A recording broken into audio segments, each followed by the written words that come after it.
going on? Saul here, experimenting with the new setup. But I want to give you guys the quick 5-month update. It's been a little while since I put an update. I really wanted to do one around month 4, definitely by month 5, because like I've mentioned before, I think around month 4 is when you really start to see the beginner gains. During the first 1, 2, or 3 months, there's not much going on. You just have to be patient. But starting from month 4, it really kind of takes off. So I want to show you guys my progress. I'm going to zoom in. I'm using the iPhone today because in the past I've used the webcam. The quality is not nearly as good. So yeah, since the last time I posted an update was like week 1. Basically what happened was, since I already had a hair transplant, basically the new hair that went down, it looked like there was a centimeter where someone just shaved the top of my head.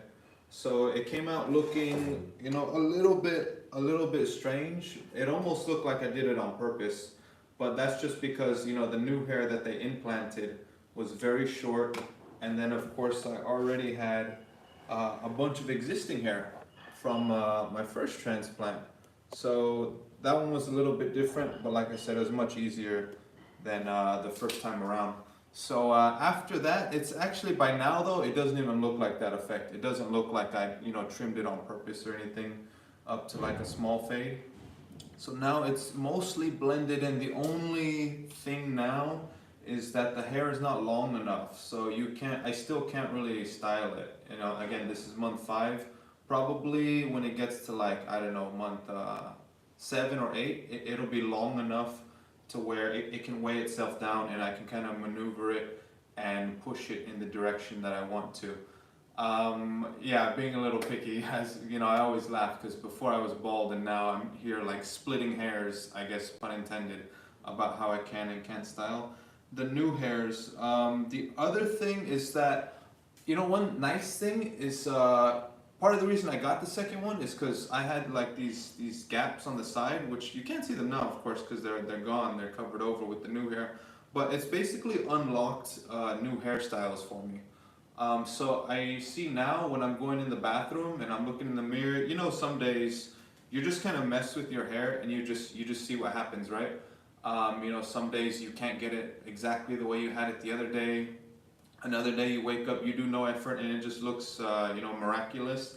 So on mine, I've noticed that I have new hairstyles available. I have new options available. I feel like in a video game, when you've unlocked something and you get an upgrade, and now you can have these new cool options.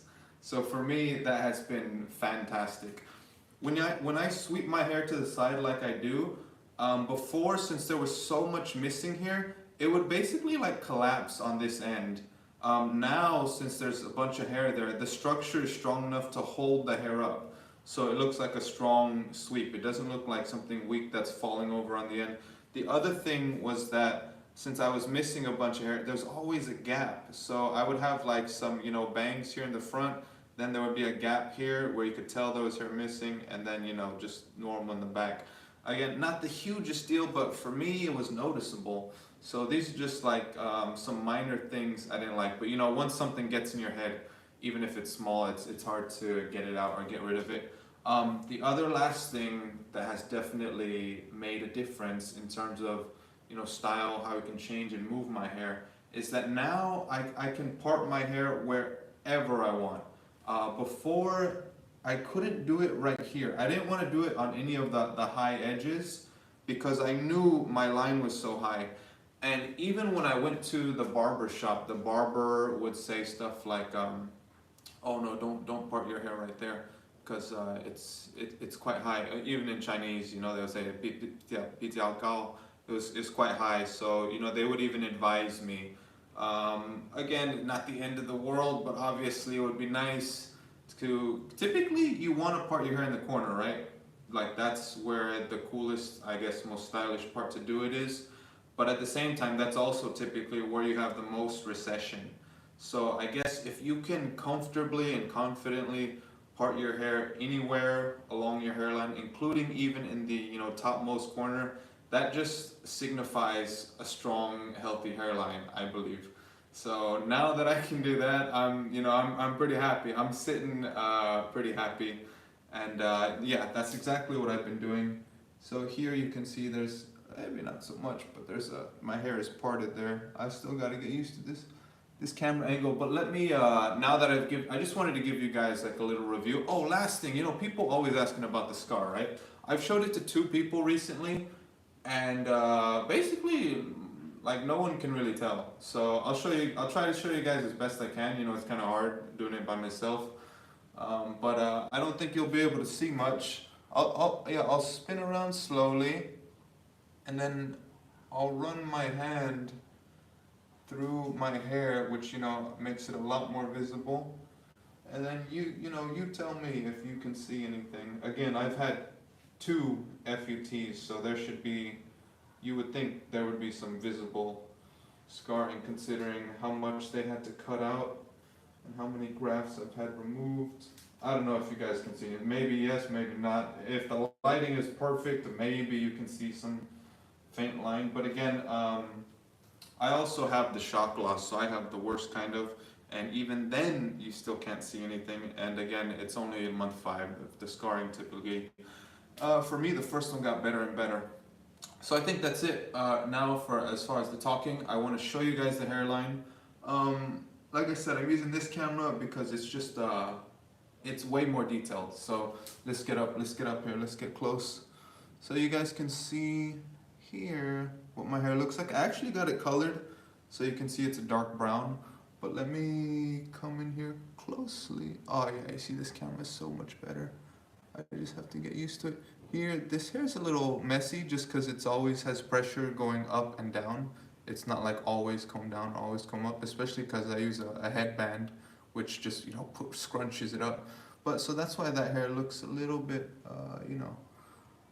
not going straight up or down. So, okay, here. So you guys can see, this is where my finger is basically where the hairline, the new hairs are. All of this hair right here, this soft, weak looking hair, that's all new hair. But most of the time that's covered when I put my hair down, just like that. But I'm picking it up now, just so we can get a, much better look. The other thing, you can see some of these hairs look scraggly. Again, that's because they're new. It's like a young plant trying to, grow and become firm. Right now they're still too weak, and they don't have direction, so they're growing. Sometimes they grow out in weird directions, and they're not going with the rest of the hair yet. But that's not all of them. You can see a lot of this. Again, it's the new hair. You can't really even tell the difference between the new hair and the old hair from this angle. I can, because I've seen it from the side, and I know the new hairs are a bit shorter. So there's really 2 lengths of hair here. The new hair right in the front, and then the old hair, which is 5 times longer. But coming around to my left side, oh yeah, see this camera angle is brilliant. Look at that detail. So right there, let me try to split the hair so you guys can see in a little more. This is about as close as I can get, really. So right there. Okay, oh, I don't want to lose the focus. Anyways, yeah, that's the last bit. It's just the side. Again, my hairline used to go back. It used to go back, but I told them, can you make it straight up? Not, a big semicircle going on here. So I love the way they filled it in, and the way the line just goes up now instead of back and then up.